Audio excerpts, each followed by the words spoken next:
Hi, everyone. Tom Christie here with D20play, and I have with me our special guest, Greg Marks. Greg, thanks for joining us. Hey, thanks for having me. So, Greg is a long-time organized play administrator, all the way back to the Living Greyhawk days in High Folk, and now you're the content manager for Adventures League. Is that right? Yep, that's my job. All right. So, tell us about your plans in 2024. What's on the horizon for you Uh, and for AL? so as a AL admin, so I'm a contractor, so it is a sort of like part-time thing. So I've got some things lined up as a contractor myself, and then for AL. I definitely am working on a project right now for Steamforge Games. I have another project lined up for Jeff Stevens, and he's got his company there. We just did Weapons of Legend just came out. A couple of other ones sort of getting formalized. As far as AL goes, obviously the big thing is the 50th anniversary, right? Right. And we're So, yeah, yeah, let's go over that schedule real quick, and you can chime in sure, kind of with how sure. that might interlace with the AL plans. So I have here the announcement from Dungeons and Dragons. Dungeons and Dragons turns 50. See how we're celebrating. They have, of course, this cool wallpaper you can grab, and then they have a whole bunch of D&D play events. So is this going to be actual Wizards of the Coast employees visiting these? Yeah. In Yeah. fact, I mean, it starts with Gary Con. Okay. I know at least 10 of the Wizards employees are going to be there. From the AL side, Wow. I know that both myself and Tony Winslow Brill are guests. Both of us being, to be honest, relatively local as far as a lot of folks go, since we're both in Wisconsin. Yeah. Uh, in fact, we're kicking our AL celebration off with a huge interactive there. So we've got an epic going on that is the first time we're allowing play between campaigns. So you can bring in So, like a Dragonlance character, yep, a Ravenloft character, yep. Forgotten Realm. You're going to be able to, as long as your characters are of appropriately similar level for the tier that you're playing, That's cool. you could have your Ravenloft character next to somebody's Dragonlance character, next to somebody's Forgotten Realms character. All of you embroiled in shenanigans going on in Planescape. So let's back up real quick and kind of do and also welcome David. David, welcome. Hey, Hey, David. Greg. Hi, Tom. Looks like you're not at your normal site there. No, I'm from broadcasting from Vermont here. So Vermont, nice. yeah. All right, so let's back up and talk about AL content real quick to kind of set, what you're just talking about. You can Mhm. bring other characters in. So, what storylines are going on in AL right now? So recently, the main storylines have been handed off to our premier organizers. So we don't produce the level of content we used to before. So you might be used to, AL putting out 30, 40 adventures a year, just a ton of stuff. Now we realized that it was, I mean, it was basically impossible to meet demand, right? Everybody wanted everything. We just don't have enough people to do it. Right. So we enlisted some help from our premier organizers. So that's the folks at Gamehole, the Gamehole conventions, and the folks at Baldman Games. They're going to be doing, in fact, like 30 summit cons next year.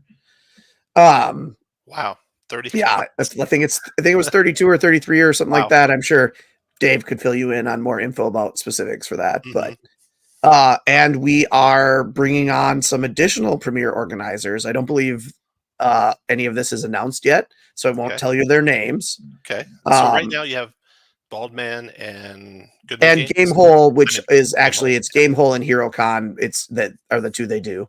Okay. Um, and we are bringing on. We have a focus now since we have two premier organizers that are both in the U.S. We want to start by bringing on a bunch of premier organizers first that aren't in the U.S. Like get it spread around the world a little bit more. Nice. So I believe we're going to be announcing the first one. I think it actually is announced this week. So you're getting a little bit of a hint. You're getting a little preview. Okay. And then we've got a second one that is close. We have a process by which we go through and prep them and do little vetting and that sort of thing. And so I think the second one is probably going to be announced within a month as well. And that'll bring us to 4, two in the US, 2 not in the US. I'll tell those be you. similar to, so Baldman is like Moonshades, right? And Yep. Game Wokon is Border Kingdoms, I think. Bandit Kingdoms. Sorry, you're right. Border Kingdoms. Border We were just Kingdoms. talking about, you and I were just talking about the Bandit Kingdoms in Greyhawk. So will the other ones be similar? Will they have like a second? Yes, I believe that is our plan. And they, of course, all have access to write Dreams of Red Wizards adventures, though the primary Dreams of Red Wizards arc is also being handled through the folks at Baldman. Got it. And so Dreams of Red Wizards and Forgotten Realms, and then Baldman. They also have Dragonlance, though that actually, I think the last one just premiered at Winter Fantasy, I believe. Nice. So that campaign's actually wrapping up. Yeah, I played a couple of those. Those are really cool. Yeah. I've been very impressed with that particular series. I've enjoyed it quite a bit. Absolutely. Any more Ravenloft on the horizon? So there isn't a current plan for specific Ravenloft adventures. Mm-hmm. So obviously Dungeon Crafts can be written for it. Mm-hmm. I don't want to say we're not going to do any, because there's some things that where we could definitely envision having revisiting that. The current plan for the actual AL content that isn't from our premier organizers centers largely around epics and possibly a few special things. So we're trying to really focus on things that it would be hard for someone else to produce. Got it. So either because it requires some inside knowledge that other folks might not have, right? Like, for example, we know a little bit more about what's coming than things that have been announced, and have a tendency, we usually get to see books not as early as the community often seems to think we do, but we do see them a little bit usually before they are released to the general public. So we can we got some new release dates here. There you go. For example, is quests. So I was wondering what Lost Caverns of Sochcanth was going to be like, and it appears, if we look at the quests from the Infinite Staircase in July 16th of 2024, that's going to be kind of an anthology, like it is Tales from the Yawning Portal was, right? It is a similar, yes. 6 of the previous adventures are being updated to 5th edition, and there is like Yawning Portal, sort of a connection to them, sort of a loose, like if you were using this as a campaign like Yawning Portal was or Radiant Citadel was, there's a reason they're a little connected, but they don't have to be. They're basically could be one-offs if that's what's good for your campaign. Got it. So you're doing like a special version of Sochcanth for playing organized play. Is that going to be a tournament? Is it going to be AL? Is it going to be both? It's going to be both. Well, so here's the way it's going to work. So for example, the Friday of GaryCon, there is a tournament, and I believe it also runs, if I'm not mistaken, I believe it runs the same day online. Oh, nice. And then on Saturday, it's available for play for fun. So not as part of the, we have to be super careful. We got to get every point because this is a tournament play. Mm-hmm. More of a, I want to have the experience. So that play is not legal for your AL character, but will be sponsored through, for example, at GaryCon, it's being sponsored through AL at GaryCon in the Adventures League room. Nice. For the tournament version, will folks be bringing characters, or will there be pre-gens?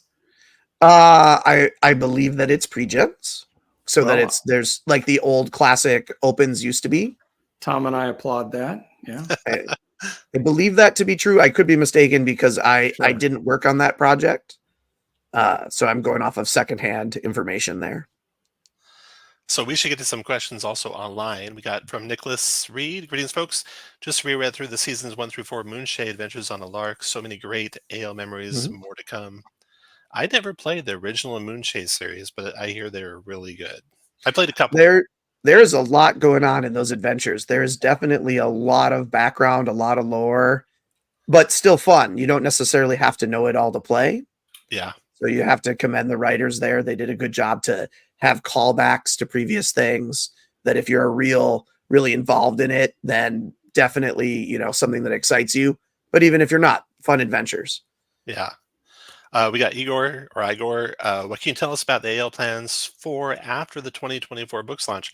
So I thought these books were going to be earlier than it looks like they're going to be. They're actually not coming out until September. Yeah, September's the first one, and then Right. November and February. I believe, yeah, February. Yes. Yeah. So is there anything you can share about AL plans after that? I can tell you that AL is not ending, so I'll share that much. So anyone who's telling you that the new books are the end of Adventures League, that is definitely not true. What exactly we're going to release, that I can't tell you about. Will there be more or better support for other worlds? Eberron, Ravenloft, Dragonlance. So is there going to be new campaigns? I can tell you there's at least one. At least one, okay. There's definitely one that we're starting to think about now. Mm-hmm. We have also discussed the possibility, and I think you'll see this even with, for example, the Moonchase is doing this as well. They're shorter arcs as opposed to these 2, 3, 4 year long arcs, doing things that are more along the lines of, here's a trilogy set here right now for this campaign, then move on, jump to a different world. Here's a different trilogy for that. Or, an adventure or an epic. So we'll spotlight a few more of the worlds than we have been without a giant campaign. So it seems that said, there is the one campaign that we're also thinking about doing stuff for in addition to Forgotten Realms. Okay. Nicholas here says Miss Hunters ended on such a good cliffhanger. That was kind of an example of that, right? Where it's just like a 10 adventure arc, I think it was. Yeah, that's a pretty a shorter arc than some of our standard ones had been. Yes. Yeah. That was another really good. I love that campaign. I think I did write one of the beginning ones. I do think there's a really good for those folks who are big into the role play and the mystery. There's some really good content there. Yeah. All right. Then we got one from Teos. Oh. Teos said, I would really like to know how Greg sees AL in the current climate, where it seems to be disassociated from hardback releases and mostly now run by groups outside of Wizards of the Coast. So AL is going through sort of an introspective period, I would say, at least as far as the admins are concerned, and trying to decide how best to use resources to get the most, exciting things to our community. And that's part of why we paired a lot with the folks outside of Wizards, the different premier organizers, and rely more on the community. But that said, I don't know if people know, but as content manager, I do oversee all those premier organizers' storylines. So all of their pitches come through me, all of their outlines come through me, all that sort of thing. So there is a sort of connection to it. I think you will see that it will be likely we will do more unique, fun things that are connected to hardbacks. So now that we've started to think about, like, how do we build up the excitement about a new release, right? Like if there's some big tent pole release that this is the big exciting thing, what can we do to help you, know more about the feel of it, know more about it, just get excited about it and have that shared feeling, that shared community. Like that's the thing that organized play does, right? We have this opportunity to have a big, exciting group of people, a community that are all playing something very much the same, right? And you have these stories. You're like, hey, did you guys fight the dragon, or did you instead make the deal and then never have to see the dragon? Yeah. Well, let me tell you my perspective, and you can tell me from the inside baseball perspective. It seems like early on, the brass at Wizards saw the AL League as a marketing leg for D&D, which is fair. They're sponsoring it, and it's nice to have the connection to the hardcovers. But it seems like the current outlook doesn't really see that same connection. So they're happy to see the program go in different directions with kind of the satellite campaigns of the Moonshays and the Border Kingdoms, and an occasional nod with the settings being supported. Maybe the settings support is coming entirely from the admin team. I don't know. How does that shape up? Well, as we talked about, that I've been doing this for a really long time, a disturbingly large portion of my life, actually. I've been helping to run one of the organized play campaigns or the other. And everyone who's done this will tell you it goes in cycles. There are times where the thought is whoever's in charge, the admin, should do everything there is to do, right? Like, you should be in charge of it all. We should be putting out tons of things, to that we should be supporting the community more. We should be engaging the community and letting them do more and guide us. And that definitely goes through ups and downs. There's been some, as people have talked about in the news, some reorganizing at Wizards and changing who's on which team. And I think that as that happens, different visions get discovered of things that we might do, right? Because you bring in somebody who used to be on another team, and they come up with a good idea that we didn't previously have. And that sort of comes and goes. That's a good point. You recently had Chris Tulloch take back over. Right? Yeah. To come back, actually, right? It started out under Chris. At least the 5th edition version started out under Chris, and then we were with Chris Lindsay for a while. Then we went back to Chris Tulloch, who is the current head of AL. Mm-hmm. And not just whoever the manager of the admins isn't the only one who has a say, right? There are a lot of other folks at Wizards who, hey, what if AL did this? Or, maybe we could make a connection. And sometimes the admins are able to come up with things. For example, the admins put out a series of print-on-demand books through DM's Guild, right? And the first one that we came up with, Lost Tales of Mythranor, I never expected to be able to do, to be honest. Yeah. I made a pitch of it was a dream project too. I made a pitch like, hey, what if we did this? And I actually kind of made the original pitch was a little smaller than what it became. And folks at Wizards were like, that's a great idea. What if we tied it in with this and let you do Mythranor, and we gave you art, and we did, and it turned into a great thing. And the same thing happened with our Pip Yaps guide, and also the one we did for Icewind Dale as well. So the Abyss, the Icewind Dale, the House of the Hells, not the Abyss. It's great to hear about that kind of synergy, because I know that you and other folks on the administrative team who have been doing these roles for decades or more probably have a lot more experience with some of this stuff than the folks who are managing you from Wizards.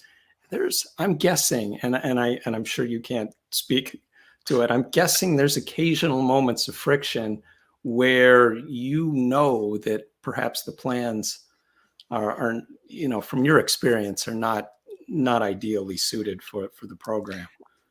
I would say that there are times where you might expect a certain thing. And I should point out, like Chris Tulloch, he started out, he actually has me beat by a few months, because we were literally, we were triad members together. So when you look at that, Chris has actually been there a few months longer than me. But if you look at the admin team, Claire's got us both beat by a bit. For sure. So, but there are times, I would say, where it can also be an advantage to have someone with fresh blood, because the folks who've been there a long time will be like, oh, we tried this before, it didn't work. And the new blood might say, well, sure, but the community is not the same now. Things we can do, on the web are different now. Like, there might be ways we could solve what were the problems before. So there's always that trying to merge, the old experience with people who have a new perspective of how something might be done. And sometimes it works out. Like sometimes we get great things. Yeah, that's great to hear. You've mentioned that it's kind of a cycle, and I can kind of see that from a distant perspective. I can also definitely see a trend from the early days, at least of the programs that I've been involved with, where everything was very documented. There were certifications. There were kind of strict rules about where you could play and how you had to play at a convention or at least stream it. And now, 20 years later or whatever, the direction has definitely been, hey, level up after you an adventure if you want to. No certs, just kind of keep a note of what you got. There's no rules about what adventures you can play or play over. There used to be that kind of stuff. What's your perspective on that? So I can't imagine how much time that I have used trying to audit, trying to like maintain rules. And in some ways, I understand it. But I think that there is an advantage to where we are now over where we were. And I don't know that I would have said this like 20 years ago. Because I definitely remember like, we were pretty sure that guy's cheating, right? Because he has like things that I don't know how anyone could have, right? That was always the thing. And then you'd spend an hour. Like I know in our region, there was literally a guy who loved to do audits. So he was our official auditor. And if somebody was really suspicious, you'd say, before you can play, you have to give your character and all your documentation, which in the old days might be a binder this thick. Yeah. And they're going to go through it line by line before you're allowed to play, which might mean you're an hour late for your game.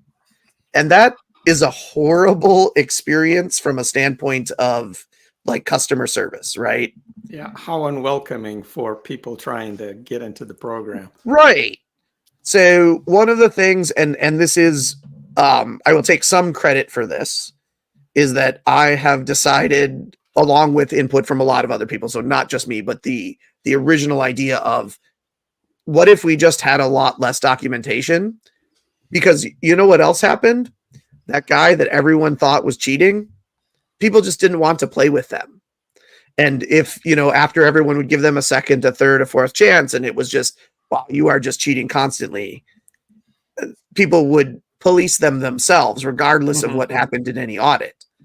And in fact, it's become pretty clear the community is just better at it than any kind of organized enforcement system, because especially now with things being so worldwide, I really don't have the bandwidth to field, emails from folks running a con in Russia who say that this one guy is doing something we find questionable and we want you to somehow police it. I think you're a lot better for it. That's for sure. Yeah. A lot better for the current system. Another question from Teos. In a perfect world, would you like to see a store program return? Oh, absolutely. 1,000%. And I would not be shocked if something were to occur at some point. I can't give any specifics. That's because nothing's announced. Okay. Another one from Teos. What would you like to see Wizards of the Coast do to support and grow organized play? And that's another question. I don't know if you know or can share. Is it growing? Is it plateauing? Oh, is it descending? That I am confident of. It is growing. Yeah. There is we're in a little bit of a holding pattern now because we're changing a couple of things behind the scenes. I would like to see more ways to do different kinds of engagement. So we went for a while towards a thing that was more of a stance that was from stores to conventions and putting out adventures that could be played, especially focus on a convention or an online play, which is great. But I feel like we kind of left stores a little behind. We left some home play things that could have been done. And I think what we really need to focus on are what are the unique things that we can do that other folks just can't do. So like we can work with our premier organizers to make sure they have great storylines and really support cons that way.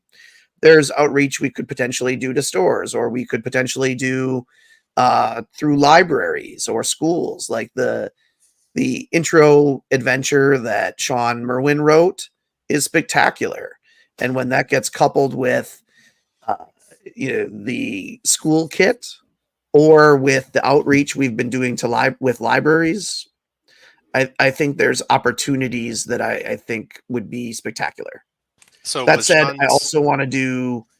I miss D&D Live when we used to do that. That was cool, but it was really expensive and didn't reach as many people as it could have. So one of the things we're trying is, for example, the epic that's at GaryCon, where people can play from different campaigns, and it's obviously that epic is going to be released to others. We've partnered with a streaming game that has a lot of folks, some of the folks from Lynn Vander Studios, like Thomas Gofton. It's got also Ed Greenwood, Keith Baker. It's got Luke Gygax. So they're doing a story, right? And they're trying to, in celebration of the 50th anniversary, highlight different D&D worlds and really classic things from D&D. But we wanted to get the community involved. So they've got a story worked up where they're going to get to a spot on their stream where something's going to happen where the heroes, these classic Elminster, Melf, like Lalisa Teague is playing one of the really famous characters from Ravenloft. They're going to get to a spot where they can't solve a problem without 100 other adventurers helping. That's the epic, right? That goes into the, all right, now you need to jump in and save these legendary heroes. Then what we're going to do is we have a couple of outcomes for that adventure. And based on what happens, they pick up the stream, right? So with the way the internet is now and the different streams that are going on, AL can potentially partner with these different streams, and you can affect the stream by the games you play in Adventures League. That's really cool. Then, when's the first one of those adventures? Oh, it's at GaryCon. Okay. It's the epic at GaryCon. Okay. But even better, we're going to then put out some material based on that stream and those epics. So both some PDFs that you can get that have information about it, adventures, background, all kinds of stuff that we're looking to do to then continue that story, right? If it goes well, and if it goes well, the idea is to potentially continue that story at Origins or Gen Con. Gen Con seems the likely choice given the 50th, but we'll see how that planning goes. We're still in that planning stage. But I think there's a lot of opportunity, as to answer Teus's question, to do a thing that like other folks couldn't do. Yeah, that sounds really cool. Here's an interesting question. This is from Nicholas. And this is a ways out, so you probably can't answer anything here. But in 2025, there's going to have the Red Wizards hardcover. Any plans or dreams of the Red Wizards merging in with that? I think it is likely that you will see that be a more one way, that the thing that we know that Wizards is planning, you will see reflected in the adventures. Okay. That's good. As opposed to them adopting the story that we've already told. Rakanishu, hope I said that right. Is there a plan to highlight non-PO modules at conventions like how the community highlighted and elevated authors during the CCC program? Oh, absolutely. And I think that is a thing that is still sort of going on. I know that we do occasionally point to a couple of good adventures here and there. In particular, we have a tendency to notice those adventures where we have a presence. So if it's an adventure that, say, the group at GaryCon is putting on, or Big Bad Con, or something like that, those are the ones we probably see the most. But that shouldn't stop you from messaging, for example, our community team, or talking to them on the Discord. Like, there's a channel for folks releasing new DC content, Dungeon Craft content. And I definitely like to see us do even more of that as well. Nice. I love the equitable game environment of the AL space right now. So yeah, what we were talking about earlier, less paperwork. Power gamers will always be power gamers.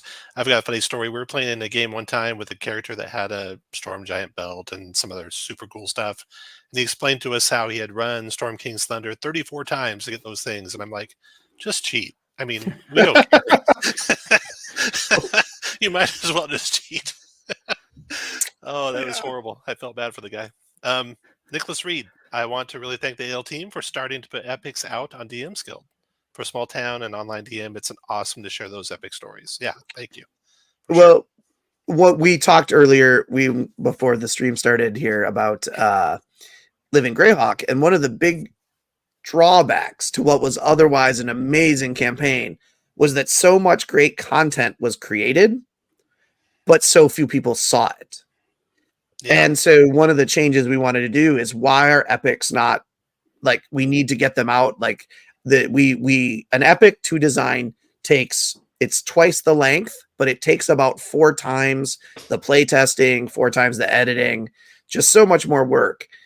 And why are we not somehow getting it out there? So we incorporated rules for all our epics and mandated that they have single table play rules. So like a scoring system that works if you're playing it at home, for like what would be happening around you at the other tables if you were in a different experience. And then being able to sort of translate that setting into a good play, and then you can play it at home and be part of it. Yeah, that's really good, because you would also always have your really best authors doing that work. And so usually that's some of the best folks are on the epic teams. Yeah. How will the 2024 Player's Handbook, etc., affect our current characters? Depending on whether you mean AL or not. Right. I think they probably do. I assume they do, but yeah. I would say that depends. I mean, we obviously will use them. They are compatible with the 2014 versions. So could you play, do you have to update your character? I think the plan right now is to likely, and I don't want to promise, because again, we haven't officially announced anything and we haven't officially decided.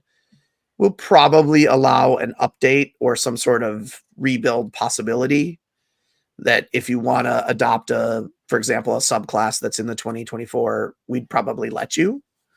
But if you really preferred the 2014 version of like, there's a subclass that I'm not speaking to which subclasses are in which, but I love this subclass from, Xanathar's, and it didn't get updated yet. We'll probably let you keep it. Like Tempest Cleric for Andrew.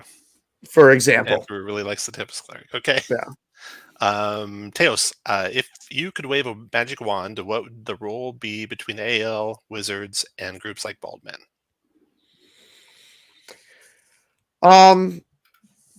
Well, Wizards provides our direction, right? Like, they come up with the big cool ideas, right? I think that's what they're best at. They come up with really cool epic stories, really exciting things. The folks at Baldman and similar Gamehole, other premier organizers, but also your local con organizers, what they know is they know their local community, and they're really good at making sure everyone can play, providing a place you can go. Don't have a store, don't have, a group at home. Well, here's every so often a convention. Like I said, the Baldman folks are doing something like 30 conventions. I think that's what they're good at. And so what AL wants to do is find a way to kind of be that bridge at the same time as provide those super cool things. And as the world has gotten bigger and AL continues to grow, and we are so far beyond where we were in LFR, Living City, all of those previous ones, we need to find ways that we can also make it so that everybody in the community has a good chance to play, that doesn't cost the community a ton of money as well, right? So I want to make sure that we can do cool things that don't require you to, you might be a poor, college student, and obviously you need to have some ability to access the rules. But beyond that, I don't want you to have to buy like a special kit. You can see behind me, like there's some of the Beetle and Grimm's box sets and whatnot. I want to do a super cool thing, but I don't want to make you have to pay $500 to do it. Don't get me wrong. Those are amazing. But I don't want to force someone into that corner either. So we need to come up with ways that embrace like all aspects of our community. So the super cool getaway thing, also cool. The super cool, just this is an adventure. Like, for example, about 2 years ago now, we put out a April Fool's sort of themed adventure, right? And that took place in the Feywild, and it was just it was a comedic Halloween with some April Fool's sort of humor in it, and we did it for very little money, and we basically bore that cost. But again, didn't cost us a ton to be able to do it. I volunteered my time. Ma'at volunteered the drawings to do all the arts. We did this so that everybody in the community could have this fun thing. And that's a thing that we can do and that not everyone can. So will we see a certain chosen of Cyric and her pet goat in the future? I would say Elisande is not gone. I will note that Asuriel may have made an appearance at Winter Fantasy. So her goat, in her angel form, definitely appeared in a adventure there. That's cool.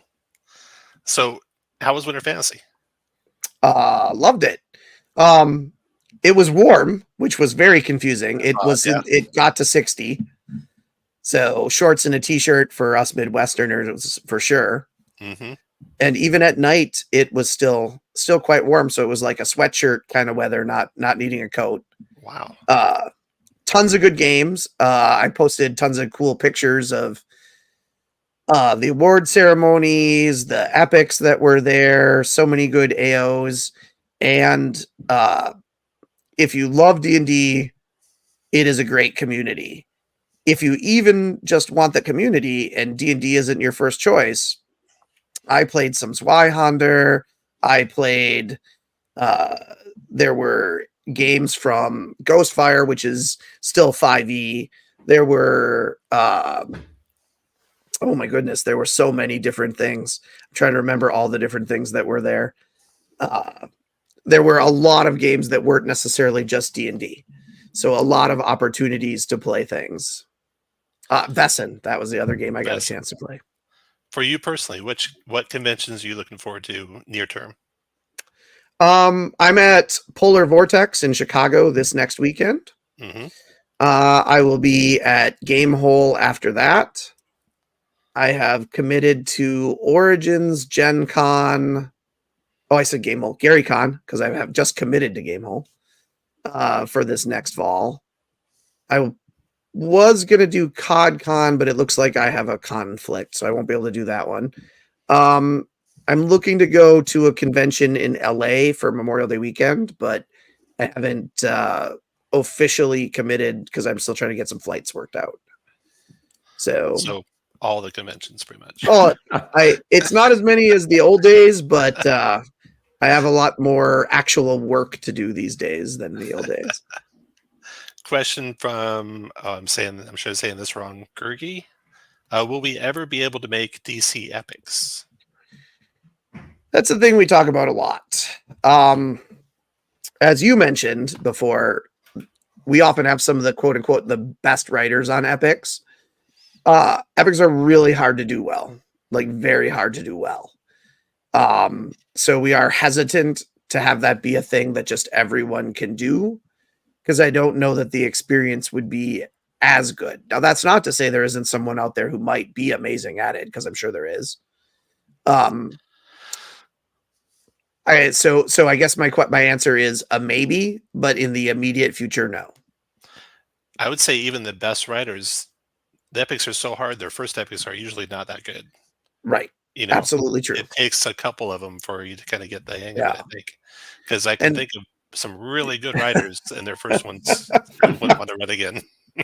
yeah, Yeah, I could definitely think of a few that, your plan doesn't survive first contact with the enemy, as the saying goes. right. Absolutely. Okay, so let's look at this release schedule again. So we got Infinite Staircase Adventures, which we know of one tie-in. There may be more Mhm. tie-ins, potentially. Player's Handbook coming out September 17. I wonder if that's a possibility for an early free copies at Gen Con. That's a maybe. I think that's happened before. Like if you go there Uh, with Baldman Games or run for Baldman it Games. it happened in the 5th edition era, yes. Yeah. So that's a maybe there. Um, New I have no partnerships. control or say about that one way Yeah, or the other. no, I know. That's me. That's purely conjecture on my part. Converse footwear and apparel, Lego building sets Yep. coming out. Nice. Pop Tarts. We are, We're waiting for the baloney. I say, fifth we're edition one baloney. step closer to the baloney. Oh man. Okay, so the Vecna Eve of Ruin adventure. Any envisions for tie-ins there? And also, there's a pre-adventure. Let me find it here. Hmm. What's it called? What's that pre-adventure called? There's something that comes out just before it. I think there's an intent to post something. I don't remember what it is called, to be Oh, I honest. know where if we look at here in Humblewood and share this tab instead, look at sources, it's already on here. Vecna, Eve of Ruin, digital pre-order. Well, that's the digital pre-order for the whole thing. Yep. Bah, bah, bah, bah. And if you note here, Humblewood is now also on D&D Beyond. Yet another Another, third-party yeah, content that's on there. yeah. So we've got the Darrington Press and the Ghostfire books, Hmm. and now Hit Point Press as well. And then Layers of Atheris, you wrote like Mhm. 5 different adventures in this book, right? I did. I wrote a sizable chunk of that book, as well as the accompanying Monster Grimoire for Ghostfire Games. Right. And like you were saying before we came on the stream, if you get this, you pretty much get a lot of that Monster Grimoire. Yeah. Well, it doesn't officially. There's not a click this for the Monster Grimoire. Hmm. The Layers of Atheris, because it was a companion product with sort of mini layer adventures for so many of the monsters. We were encouraged when we wrote it to also use a bunch of the other monsters that were in that product. So in order to run those adventures, they had to also go on D&D Beyond. So you get a good number of those monsters. It is probably 2/3 to a half at least. So there's definitely a lot of bang for your buck by getting that product on D&D Beyond. Nice. From Andy Jensen, will all AL core content be produced by the POs, or will there be anything like the seasonal content of yesteryear being produced by the admin team? At the moment, for the next year at least, we will not release a season sort of content. Obviously, we're doing the epic. We're going to do some of the content that is related to the stream that ties to the epic. And we are discussing the possibility of there might be 1 or 2 things that get put up. Also, I know that some of the AL admins are also looking to put some of their AOs up. So you may see, so they have the opportunity to run these author-only adventures. Oh, nice. And I know that there have been a few in the past that have been put up. There may be some additional ones joining them, so that'll pad out some of that unique content as well. Thanks to Matt Dunn, it was the Nest of the Eldritch Eye. That's what, if you do There a it is. digital pre-order, this is going to be it says it's a 1-session adventure. That'll be like a preview. It doesn't say if it's 10th level characters or 9th level characters. I don't know which it'll be. We'll see. From Rakanishu, is there a parallel to the PO system as it exists now and the support of local groups with the return of store support? What will persuade stores to support D&D and not just Magic the Gathering? So is there if I understand correctly, are they the individuals asking if there's a current program or if we will make one? Good question. I don't know. I know that store support is definitely on our radar, and that is covered by folks, sort of not me, but that I sometimes have conversations with. And I know it's a thing that Chris Tulak takes very seriously, and is a thing that is been discussed about, like, what else we might do for stores. Nice. So I can't say as to what that will be, though. So we got Sojkanth coming. Will there be any other AL in Greyhawk? That would be spectacular. I'll note that one of the major legendary heroes is Melf, and that Yes. there is definitely some Greyhawk ties there. There's some ties for Sokanth. Will there be more? I guess we'll see. We will find out. Yeah, if we look back at Vecna, let's see. Yeah. When the Lich God Vecna shows up to destroy the entirety of existence, come up to the top here. So we're going to be traveling across the multiverse from the Forgotten Realms to Eberron, Dragonlance, Planescape, Greyhawk, and more. Now, this does worry me. I would expect that AL will adapt and perhaps allow additional or create additional content. We'll adapt for sure, but the question is, will we adapt the Greyhawk part or just the other parts? Yeah. Well, fingers crossed. I'm sure you can't share what you know. I obviously have a lot of ties to Greyhawk myself from living Greyhawk, so I would love to see more Greyhawk if it can be done. From Nicholas, what are your 3 personal favorite AL storylines or adventures? I think everybody loves the Elisande story.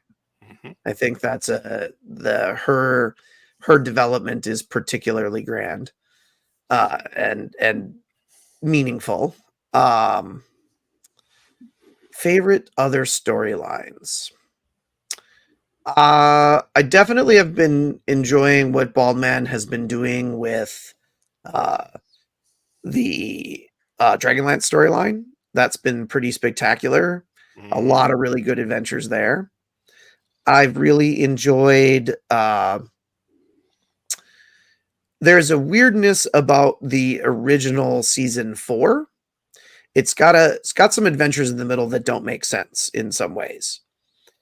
If you trim those out, that storyline is definitely a favorite. The story of Esme, who is a woman who falls in love with Strahd and then is jilted and decides that the best way to win Strahd over is to basically show that she could be a better Dark Lord than he could. And I think that's a pretty good one. There's actually an interesting side story to those adventures in the middle that don't make sense. Season 5 for us was originally supposed to be something different. So if you look at those adventures and you're like, I don't really get why this is here, those were actually foreshadowing the next arc that was to come and then never happened. Oh, so season 5 was the Giants, right? It was. Yeah. And there was a different thing that was supposed to happen with the Giants in AL. Interesting. That was related to those adventures that had a lot to do with Yuan-Ti. And so you've got suddenly these like 3 Yuan-Ti adventures in the middle that are like, I don't know what's going on. This is totally different. Why is it weird? And what was supposed to happen is after the last adventure that was right after was supposed to like throw you into that, and then you'd be like, oh, we learned all the background when we played the last season. So like Ayazufu was the last one, I think, right? And then it was gonna go right into season 7. And we were gonna jump into well, no, we were gonna go from the season 4 stuff into season 5, which was the ending one was Death of a Dark Lord, I believe. Okay. No, that was Miss Hunters. It was it's just called Dark Lord. Got it. Yeah. Interesting story. You've heard this before, Greg. I think I've told you this before. So on the goat, the Elisande a surreal. Yep. Yeah. So let's see. That's adventure. I think is 310, and it's where the party goes into like the Goblin Lair. And on the way to the Goblin Lair, I'm running the adventure, and there's these barbarians, and they go to a farm where they help the farmers. and one of the barbarians grabs a goat and throws it in his sack to use for later in case he gets hungry. And then there's an encounter out in front of the goblin cave where Elisand is there, and the goat comes out of the cave after the end of the encounter and will like raise Elisand, or I think that's what happens. Well, during the battle, the barbarian runs out of javelins and decides he's going to throw the goat. So he grabs the goat out of his bag and he throws it as a weapon, and it hits the guy and falls down dead. And instead of having, of course, the goat coming out of the cave, then I had that goat rise up and be the angel. And Nice. the kids were like freaked out. They're like, "No way, that can't have been written in there." Like, well, that's what happened. So I don't actually have a fascination with goats, but so many AL players apparently do that I just keep adding goat things for them. Yeah. I don't know how it happened. You can tell my love is cats. I've written two very cat heavy adventures for the folks at the Gamehole Cons. So you've got to play a couple other adventures at Winter Fantasy. What are the kind of adventures you looking at? Like, what have you not played that you'd like to play? What systems or? Well, actually, I got to play a bunch of things I hadn't played yet. I would love to play more Shadow Dark. I've gotten to play once. Yeah. Mike Merles ran a game for myself, a bunch of the Gamehole folks, Tony, some other folks. Thomas Cofton was there, and we got a chance to try it. That was my first time ever playing Shadow Dark. It was a lot of fun. Yeah. I actually just ordered that book yesterday. I'd love to play more of that. We just played Shadow Dark last week. You can find it on our Oh, YouTube awesome. Tomb of Mercy by Circe Victory. So Circe makes some great over-the-top epic, into the world type adventures. So that was when we played last week, and yeah, I really like Shadow Dark. I still like D&D more, I think, but it's a fun diversion for sure. I love it. There's so many games that, like, everything that Free League does, all of those types of games are great diversions because I think they don't make like a long-term campaign. They can make a campaign, but it probably doesn't make the campaign that lasts, your buddies are still playing the same thing that you started 10 years ago. Right. Yeah. I don't see that, but they're great for for the summer. We're going to play Blade Runner. Yeah. And I love that. I love let's just do a little different thing. The campaigns that I am largely involved in right now that aren't AL are, I've got some D&D, some other D&D, some Cobalt Press stuff. And I'm still running a Vampire Dark Ages game, to be honest. So that's cool. I've never done Vampire. That'd be something to try out. This is another one I'm going to try out, Crown and Skull by Runehammer. Ooh. Very interesting mechanics in this one, just completely divergent from D&D kind of in general.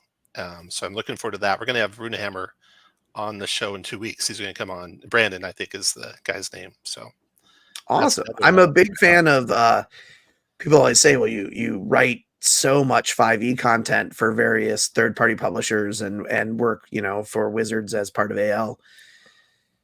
And so you must do 5e all the time. Play everything. You don't get a good perspective on RPGs if you don't try everything at least once, right? If it's a new game, give it a shot. You might learn a thing that maybe you can adapt, or maybe it's a palate cleanser and gives you, a new view on something. Yeah. Yeah, you always learn stuff. And if you're a DM, play some of the time too. Oh, please. Yeah, because I learned so much playing that I, just to get stuck in a rut, DMing the way you DM. But when you play with other DMs, you find out all sorts of new tricks. It'll make you a better author. Yeah. Yeah. Tell us why you might want to DM for the Adventurers League at a convention or something like that. You will see so many different kinds of players and learn so much more about your community as gamers and become a better DM, a better player. So I will sit down with a group and I may have run this adventure 20 times and I will have them, come up, latch on to something in the adventure that I never thought was a major thing, and they'll love it. They'll try something new. They'll come up with something creative, or they won't like something and they'll move on. And it just gives you a perspective that you wouldn't have when you play with that same group all the time. It's the variety that's amazing. It's the getting to know people. Like, I would say that I have friends. Teos obviously posted a bunch of times, and he was one of my roommates at Winter Fantasy.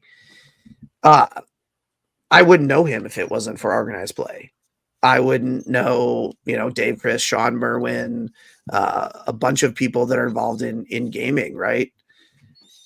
You meet them as part of AL, right? You play a game with them, and you get a chance to sit down at conventions with people. Like, I remember the first time I played with like Ed Greenwood, and he literally just walked up and was like, "Can I play at this table?"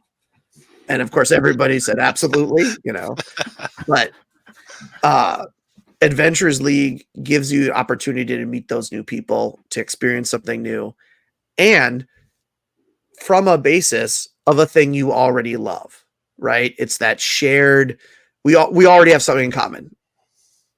And even if we don't play exactly the same way, we're going to learn something from each other. Well put. Thank you. Yeah, well put, for sure. Okay, I got a couple more news things to share here. So we got, Sure. this is really cool looking. Share it where you can see it there. D&D miniatures. So they're Oh, I doing this. want those so bad. Oh, these are fantastic looking. The Adiug, the Rembaraz, the Rakshasa. I can't tell if his hands are backwards or not. I think so. Yeah, yeah. Just, and the little pseudo dragon. So they're doing the whole series all the way through the old Monster Manual. That's the latest one. And they have the alternate sculpts from different editions, right? Yeah, Like, they have so the in the 50th anniversary version that yeah, they're going to be coming out with, right? Yeah, and they have basically the dragon and the fighter and the wizard from the old yeah, Holmes edition cover. That's so pretty cool. cool. Then we just learned today, Dragons of Eternity. That's the cover of the latest Dragonlance book by Yep. Margaret Weiss and Tracy Hickman. And of course, I guess spoiler alert, if you're reading these books and haven't got through them too far, they are going around and kind of getting involved in a little bit of time jumping around. Mm-hmm. So you can see a certain blue dragon and a certain dragon high lord there in that picture. Yep. I talked to Philip, who's the author of this, or the artist of this one, and he's going to try and come on maybe on a special time like Saturday, and we'll quiz him about this artwork he did. And he did all the other covers too for those books. So Oh, yeah, wow. That art is really good too. yeah, it's really Love cool. it. He got a little bit of flack on the last one for the dragon look exactly like a dragon off another cover, but he explained that was mandated. He had to do it exactly per the current dragon styles, not necessarily the old Dragonlance styles. So, Yeah. but yeah, fantastic looking art, I think. Oh, and then some sad news. Here we go. Dragonlance. There's going to be a live action Dragonlance. Been canceled, unfortunately. It looks like Hasbro's not interested in pursuing it at this time. Joe even said he tried to purchase it from Hasbro, but they wouldn't sell it. And of course, their latest product didn't do too good. And of course, they had the scuffle with Tracy and Margaret about the books. So there's some friction internal there. That's sad. It's too bad they couldn't just hand it off and let Joe run with it, because I think he probably would have done a really good job. And hopefully they'll He's a change huge their mind. fan. Yeah, Yeah. he's a huge fan. He's maybe as big a fan as the current author for the AL series of Dragonlance Adventures, who's an even huger fan, I think. So yeah. Yeah. He's also a huge fan. Yeah. There is a weird, like, people love Dragonlance. So many people love Dragonlance, and I haven't understood. It doesn't seem like it's getting the support that from the community, right? Yeah. Like, the dollars haven't been as much behind it. I think they were really put off with it being not the original story, And of course, the original was first edition, so you had some very big differences in rules. And so they brought up the Yeah. latest rules, of course, which some people didn't like the tone that set for the setting. They thought they'd like the tone that the setting had back in the first edition rules, where, for example, if you're a dwarf, you could be a wizard, right? In first Hmm. edition. So it's really a different tone altogether. I really liked the adventure. I thought it was really well done. I enjoyed it. Yeah. Yeah, it wasn't the original story, but I thought I didn't want to rerun the original story. And I thought it was well put for where in time it was, Yeah. where it was located, to still have all the Dragonlance feel, but not interfere with the original story. And what I actually liked about it was it's a time period that's not like perfectly covered by any of the other stories, Mm-hmm. right? Yeah. Like it's I hope this isn't a spoiler because it's kind of in the description of it, but it's the initial invasion of Solamnia, right? Like, Mhm. so It is. it's a time period that is mentioned, but there aren't a lot of stories about. And it's the idea that the theme is, a war story. Yeah. Is kind of cool because we haven't seen that for a while. Yeah. I thought it was pretty cool. Now, of course, Hasbro's got headwinds nowadays as being the evil, overlord that no one likes. I don't think they had that much of a headwind back when Dragonlance was coming out, but I think that was all before the OGL fiasco. But so, yeah, you're right. Unfortunately, it didn't really get all the attention. But if you look at the people that were around for the original Dragonlance, who are very vociferous about how much they liked it, there's not a lot of us, I don't think, unfortunately, as a percentage of the overall D&D group. Yeah, that's unfortunate. It's some pretty cool stories. Yeah. Well, that's about it for what I had. David, you want to cover anything else? No, I'm all set. Great, Okay. great having Well, you, Mark. Greg. Great. Thank you so much for coming on. Is there anything you want to say, like how to reach you or anything like that before we sign off? Sure. I'm on like every social media there is practically. I am usually found at Scarrit, Skrrit, and then the poorly chosen 7H3 and then green. So Scarrit the green, but the in leet speak. That was a handle that was never originally intended to last. When Wizards originally was like, you have to create a Twitter 1,000 years ago because we're doing an Ask Me Anything. And so I did that sort of temporary thing. And then I don't know, it somehow caught on. And now I'm trapped with it forever. Yeah. But you can find me on Mastodon, Blue Sky, Twitter, Threads, Instagram, like everywhere. All right. One final thought to leave us with, Nicholas Reed. I think time will be very kind to Shadow the Dragon Queen. It's no Curse of Strahd, but it's a lot of fun. Yeah, I think that's a pretty good take on it. All right. Thanks.